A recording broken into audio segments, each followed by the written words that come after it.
The Arena of Broken Bones. The arena on the moon of Krelix was cold and silent at first.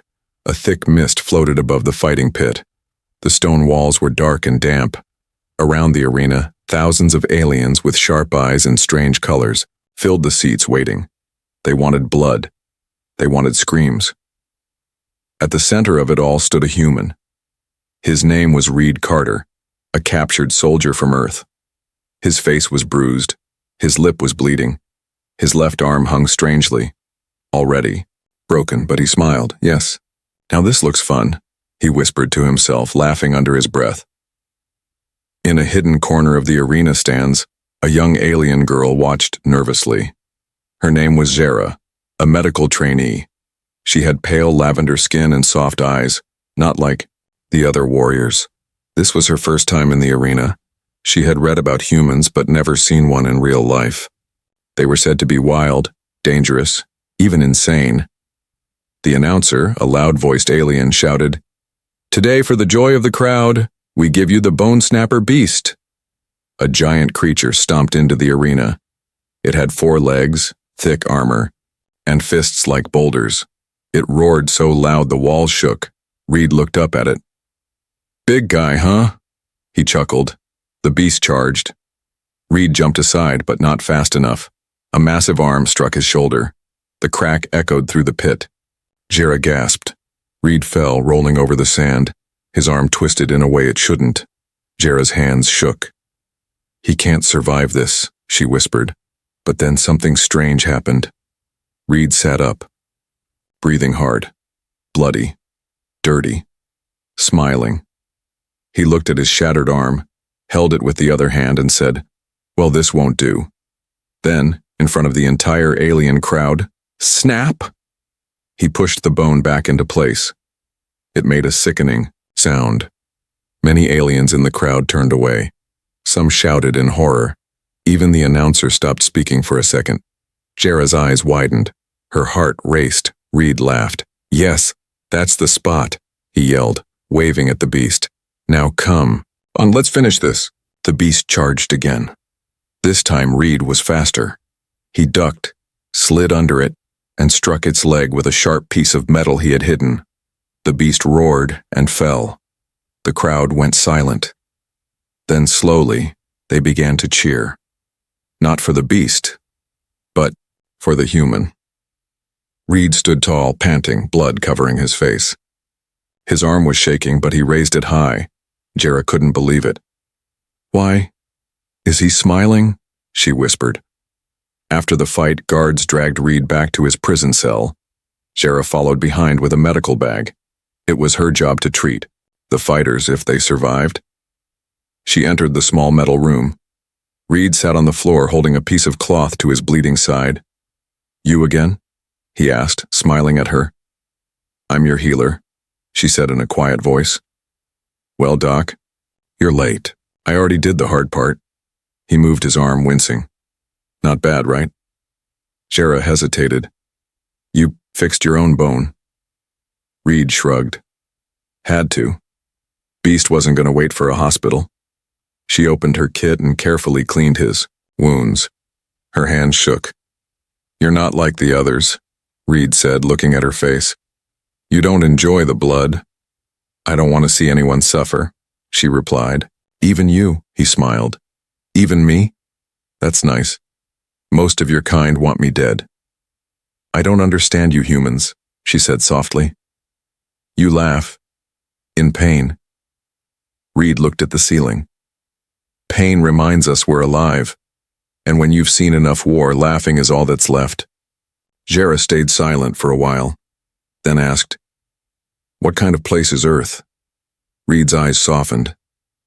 "It's home. Broken, messy, loud, but beautiful." Suddenly the cell door slammed open. A guard entered, glaring. "Time's up, healer. Move!" Zara nodded and packed her tools. Before she left, Reed spoke. "Hey, Doc." She turned. "Thanks for not looking away." She paused, then walked out without a word. Outside, her mind was racing. Who was this human? Why didn't he scream? Why did he smile in pain, and why, deep inside, did she feel Respect, or something more. Jera couldn't sleep. The image kept playing in her mind. The human snapping his own bone, the sound, the smile, the blood. And the way he looked at her afterward. It wasn't just fear anymore. It was something else. Something she couldn't name. In the cold underground halls of the Krelix prison, she walked with her small medical bag heading to the cell again.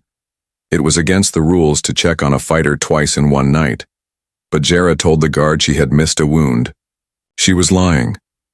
She just wanted to see him again. When she entered the cell, Reed was sitting in the corner, shirt off, muscles bruised and swollen. His body looked like it had been through 1,000 battles. Yet there he was, humming softly and balancing a cup of water on his head. "What are you doing?" Jera asked quietly. Reed opened one eye. "Trying to forget my ribs are broken. And maybe, just maybe, entertain myself." She stared at him. "Why didn't you scream when your arm broke?" Reed smirked. "Because I've screamed before. It never helped. Laughing makes the pain smaller." Jera stepped closer. She scanned the burns and deep cuts on his chest. "This isn't normal, even among warriors. Your pain tolerance is inhuman." Reed chuckled. "We humans aren't strong because we feel less pain. We're strong because we keep going despite it." Jera sat beside him, carefully wiping dried blood from his side. "They say humans are monsters, that you're dangerous." He looked at her with tired eyes. "We are dangerous, but not without reason. Earth taught us to fight back, to survive everything." She looked at his arm, the one he fixed earlier. It was already swelling again. "You should have waited. You might have made it worse. And get eaten in the meantime?" He laughed. "Nah, that thing was planning to turn me into a meal." Jera paused. "What's it like? Earth, I mean." Reed leaned back. "Cold in the north, warm by the seas, loud cities, quiet forests. Our sun doesn't burn red like yours. It's gold. Our skies are blue, not green. And our people, well, they break easily, but they always fix themselves." Jera listened in silence.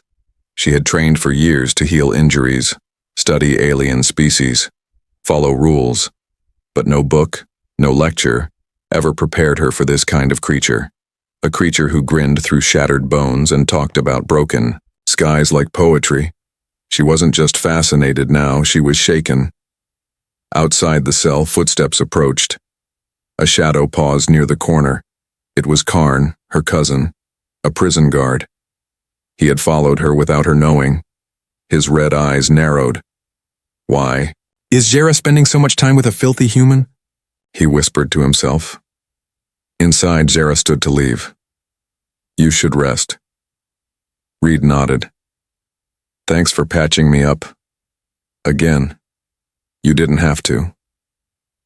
"I know," she said softly. Then she turned, stepped out of the cell, and walked straight into Karn. "Jera," he growled. "What are you doing here again?" She held up her bag. "I missed a wound, that's all." Karn stared at her. "He's manipulating you. Humans are liars. You don't see it now, but—" "I see just fine," she interrupted. "I see a living being in pain. You're getting too close."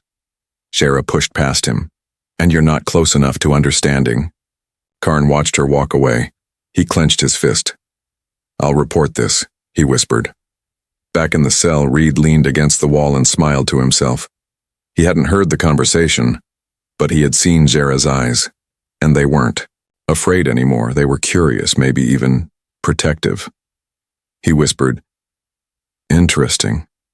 Then slowly, painfully, he lay down. The cell was cold. The pain was sharp. His body was broken, but he laughed anyway, because now, in a place built to break him, he wasn't alone anymore. The next night, the prison halls were quiet. No roars from the arena, no stomping guards, just soft flickers of red light from the ceiling and the low hum of machines. Jera moved like a shadow. She wasn't supposed to be here. Her shift ended hours ago, but she carried no tools this time, no bandages, no medicine, only questions. She reached cell 88 and glanced around. No, one was watching. She tapped the door twice, softly. Inside, Reed sat against the wall, awake. He smirked. Couldn't stay away, huh? Jara stepped in and shut the door behind her. I need to know, what are you really? Reed raised an eyebrow. A human. A broken one. What else? No, she said, shaking her head. You're not like the others we've captured. They begged, they cried. But you laugh. You fight with broken bones. You look death in the face and smile. He leaned forward, his voice low. We're not fearless, Jara. We're just stubborn. She sat beside him, her legs folded under her. But why? Reed looked up at the ceiling as if trying to see a distant star. Because on Earth, we have a saying, fall 7 times, stand up 8. Jara frowned. That sounds exhausting. He chuckled. It is. But that's what makes us human. A few seconds passed in silence. Then Reed turned serious. You said something the first night. That your people think we're monsters. Jara nodded. Yes. We've been taught that humans are wild. That you destroy everything you touch. Reed didn't deny it. We have. Destroyed things, wars, greed, our own planet, but that's not the full story. Then tell me, she said softly. So he did. For the next hour, Reed told stories, not of weapons or battles, but of his little sister back on Earth, who painted the walls with sunshine colors. Of his father, who worked 2 jobs but still made time to smile. Of a river near his home that froze in winter, where he once broke his leg, but still made it home crawling through the snow. Jara listened with wide eyes. These stories weren't about monsters. They were about people. Real, flawed, but strong people. And each story made her chest feel warmer and heavier. Outside, the cell in the control room, Karn watched the screen. His eyes narrowed at the sight of Jara sitting close to the human. He slammed a fist on the table. She's fallen under his spell, he growled. This cannot continue. Back inside, Jara asked one last question. Why do you keep laughing, even when you're in pain? Reed hesitated. Then quietly he said, because if I stop, the fear will take over. And if I let that happen, I'm already dead. She looked down. That's sad. He smiled. No, it's powerful. Then he leaned closer. What about you, Jara? Why are you really here? Her throat tightened. She didn't know what to say, but the words came out anyway. I wanted to understand you, she whispered. But now I think I just wanted to see you again. Reed didn't speak, but his expression softened. For the first time, someone here saw him as more than a fighter, more than a prisoner, more than a monster. Suddenly, a loud alarm blared. Red. Lights flashed. Jara jumped. What is that? Reed stood fast. It's not a fight call, that's a security breach alarm. Moments later, Karn's voice echoed over the speaker system. All staff report to Sector 4. Intruder detected. No one is to leave their station. Jara looked at Reed. I have to go. He grabbed her wrist. Be careful. She looked back into his eyes. So human, so alive. Then she ran. In the shadows, Karn turned away from the monitor and smiled darkly. He had done this. The intruder was a lie, just a trick to pull Jara away. He planned to confront her and expose her secret visits, but more than that, he wanted to punish the human. Back in the cell, Reed sat alone once again. But everything had changed. He was still bleeding, still trapped, still hurt. But now, he wasn't invisible anymore. Someone saw the man behind the madness, and that made all the difference. Jara returned to the medical chamber, her mind spinning from the fake alarm. She knew something was wrong.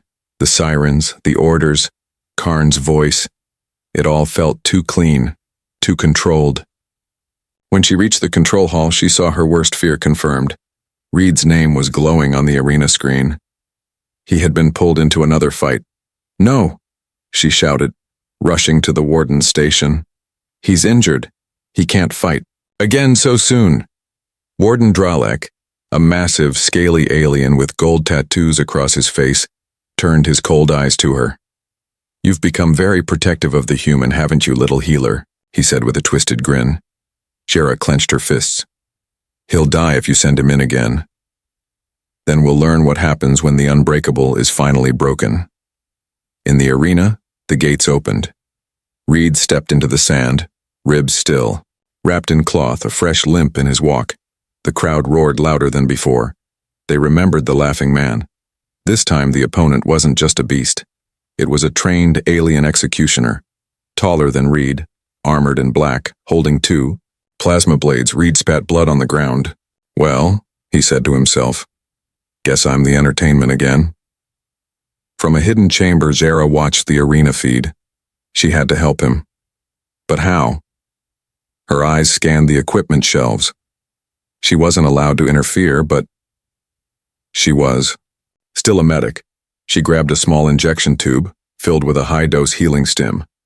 It could reduce swelling and boost muscle response for a short time, but it would also cause pain 10 times stronger as it burned through the nerves. Back. In the arena, the executioner charged. Reed blocked the first hit with a stolen metal bar, but it snapped in half.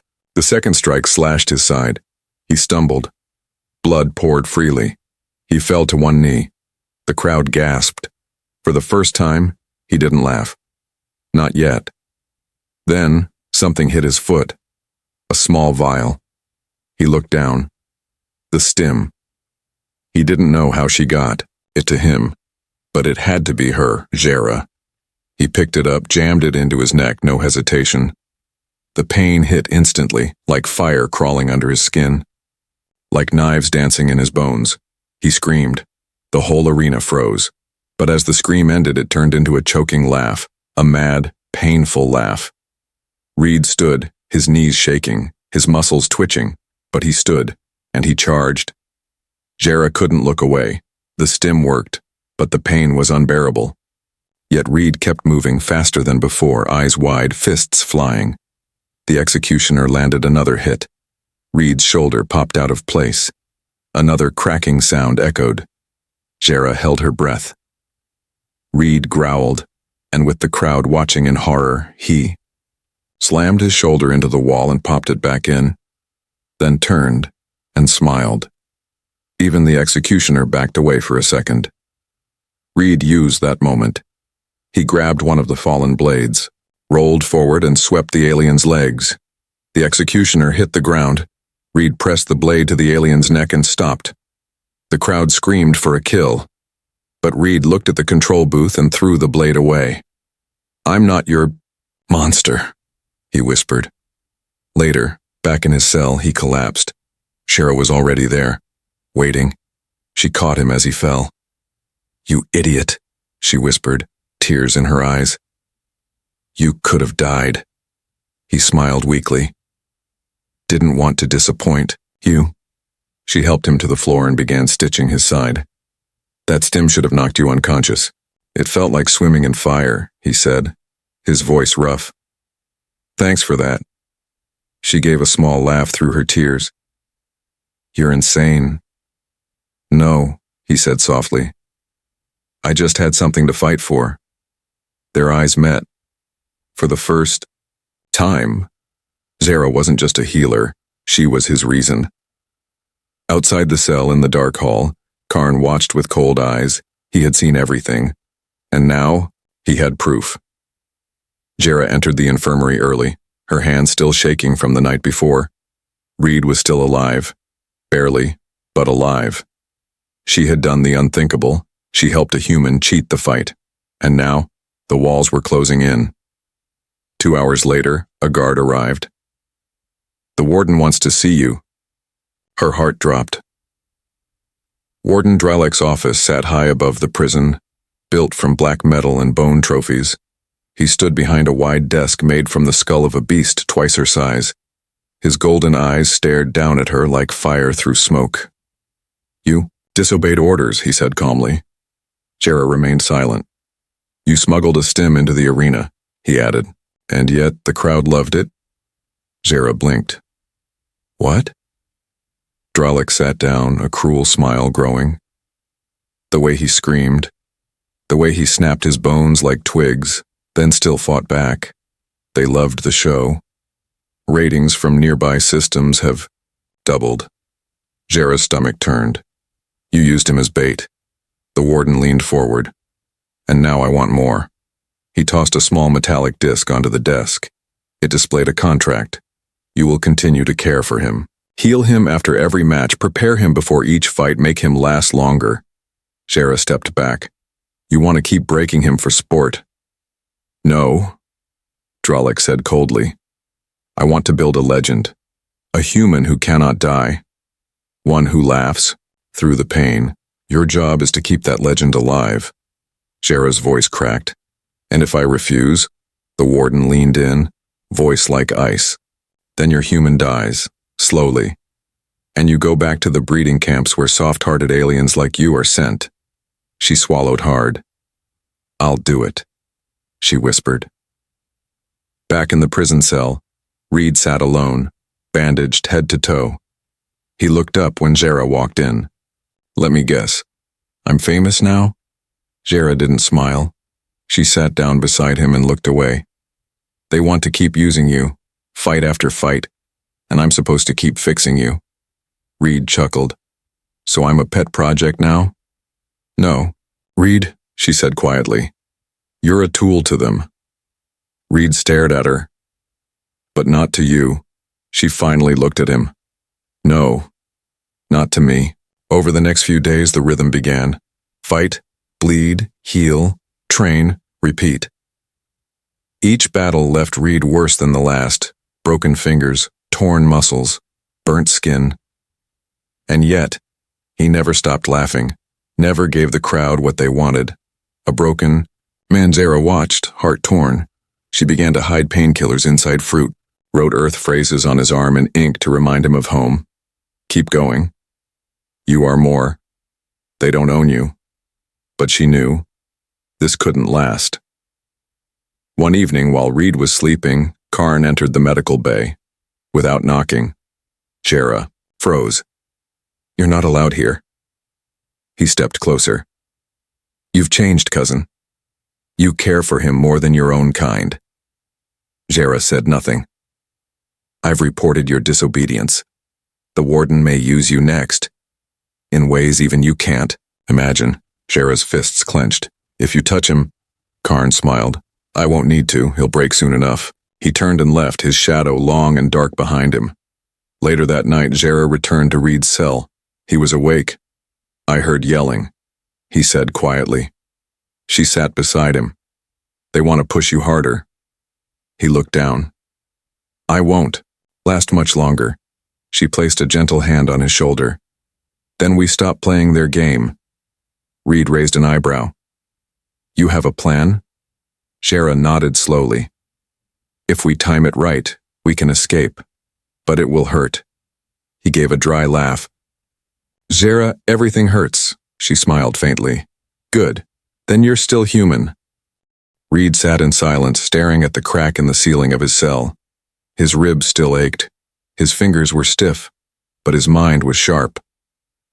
Jera knelt beside him, drawing a rough map on the dusty floor with a piece of broken metal. "This vent," she whispered, pointing to a tiny mark, "connects to the waste shaft. It leads to the lower port levels. There's no camera there and only 2 guards." Reed chuckled. "Only 2? You're spoiling me." She smiled nervously. "There's more. Karn has been watching us. He's growing suspicious. If we don't escape in the next rotation cycle, they'll separate us. He's already pushing to transfer you to the upper labs." Reed raised an eyebrow. "What happens in the upper labs?" Jera hesitated. "No one comes back from there. For 2 days they prepared. Jera stole tools from the infirmary, wire cutters, a mini torch, even a shock crystal for one big explosion. Reed trained his body quietly in the dark, using cell bars as weights, chewing through pain like it was candy. Each night, they whispered through the bars. Jera would check the schedule, Reed would memorize it. Together, they plotted every breath of the plan. And then, the day came. Jera created a distraction in the arena, a fake medical emergency, a stim overdose. The guards scrambled, alarms. Rank systems glitched. At the same time, Reed removed the loose vent grate in his wall, using only a splintered bone he had snapped off his own healing arm. The tunnel was tight, dark. It scraped his skin raw, but he moved like a ghost, silent and fast. One floor below, Jera was already in position. She had dressed in a technician's armor and bypassed 2 locked doors. Now she waited near the waist, shaft with a plasma cutter in hand. The plan was working, until it wasn't. Karn appeared from the shadows. He aimed a shock pistol at her back. "Did you really think you could fool me, Jera?" Jera spun around. "Let him go, Karn. You don't understand what he is." "Oh, I do," he snarled. "He's a symbol, a virus, and you've let him into your mind." He stepped forward. "I'll enjoy watching him die, and I'll enjoy watching you regret it." Jera looked at her wrist. Behind her glove, a red light blinked twice. She smiled. Boom! Smoke burst from the nearby control panel. Sparks flew. The floor shook. From the left tunnel, Reed came barreling out, limping, bleeding, but alive. He slammed into Karn, knocking the pistol loose. Karn threw a punch, catching Reed in the ribs, already broken. Reed screamed, then laughed in his face. "You hit like a kitchen bot," he gasped. Spitting blood. Then he snapped Karn's knee sideways with a wild kick. Jera grabbed the pistol and aimed it at Karn's head. "Stay down." Karn did. Reed and Jera didn't speak. They just ran. Through the tunnels, past the storage crates, down the echoing waste pipe that smelled like acid and rust. Finally, they reached the lower hangar bay. Only one ship was there, a garbage skiff used for waste disposal. "Can you fly that?" Reed asked, panting. Jera grinned. "No idea." "Good," he said, climbing in. "Let's learn together." As the engines roared to life, red lights flashed across the walls. Sirens began to howl. Too late. The ship lifted off. As it blasted into the black sky of Krelix, guards swarmed the platform, firing, shouting, too far behind. Inside the skiff, Reed leaned back, laughing. "You did it," he said. "You really did it." Jera looked at him. "We did it." He turned his head toward her. "I owe you my life." She shook her head. "You gave me something too." "What?" She smiled gently. "Proof that pain doesn't mean defeat." The stars opened wide before them. Behind them, the prison burned. Ahead, freedom waited. The stolen skiff drifted through deep space, like a scar across the stars. Inside, Reed lay half-conscious, wrapped in thermal blankets. His body was a battlefield. Burns, bruises, shattered ribs, torn skin. But he was breathing, barely. Jera sat beside him, her hands steady but her heart unquiet. She had cleaned his wounds, injected healing gel into his lungs, and stitched his side again, this time with tears in her eyes. "He'll live," she whispered to herself. "He has to." Days passed, far from Krelix, far from cages, spotlights, and roaring crowds. Jera rerouted the ship's codes, sending false signals to avoid patrols. She guided the skiff toward a hidden moon known only to smugglers and healers, a forgotten place called Selvin's Rest. There, life was simple, quiet, free. Reed woke on the third day. His voice was dry, barely a breath. "Did we win?" Jera laughed, eyes watery. "No trophies, no crown, but yes, we won." He smiled through the pain. "That's the only kind of win I care about." On Selvin's Rest, they found a cave with clean water and blue grass that glowed under moonlight. The air smelled like salt and warmth. Jera built a small shelter. Reed, against her warnings, insisted on walking outside, using a stick for support. "I've spent too long behind walls," he said. "I need to feel the sky again." She walked. Beside him, her hand never far from his arm. One night, sitting near a small fire, Zara asked, "Back in the arena, when you laughed through pain, was it real or just a mask?"